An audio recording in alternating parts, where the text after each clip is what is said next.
Lain nga tonleng sa atong balita sa lokalidad. Gisugyot sa Konseho sa Kagamhanang Dakbayan sa Mandaue ang pagpa-uniporme sa Pletehan sa mga habal-habal nga namasahero sa syudad. Kini ang gisugyot ni Mandaue City Councilor Jesus John Arcelia Jr. sa pakighinabi sa Bombo Radio Cebu News Team kagahapon. Nga matod pa nanukad ang iyahang nga gipangamahay ng resolusyon gikan sa mga reklamong nadawat ngadto sa mga commuters labi na sa mga estudyante. Sumala pa sa konsehal nga ang iyahang ginusong nga resolusyon na sa konseho kaya pagdapit sa mga kapitan sa 27 ka barangay sa Dakbayan sa Mandaue aron hanayon ang matrix sa Pletehan sa mga habal-habal. Ni-coordinate sa tanang 27 barangay sa Mandaue. Kaya daghan man kani abot na itong alikramo kaya mga sagara mga estudyante, kaya mga trabante bitaw. Kaya ang ato mong Pletehan karon sa habal-habal naglain-lain sila presyo.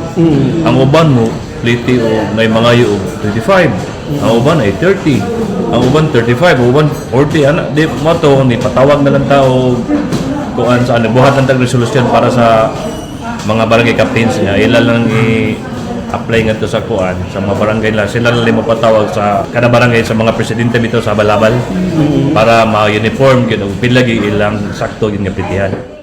Si Mandaue City Councilor Jesus John Arcelia Jr. Gitugyan niini ang paghanay sa Pletehan sa mga barangay kapitan karon makatagbo sa kasabutan talin sa kagamhanan nga nanalipod sa mga commuters sa mga drivers sa habal-habal.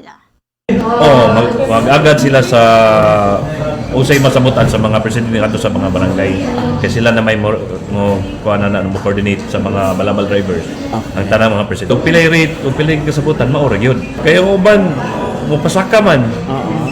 Dili na bitaw magkapareha sa maliklamo ang mga pasahero. Luoy kaayo na mga estudyante na to, mga trabahante. Luoy kaayos ta.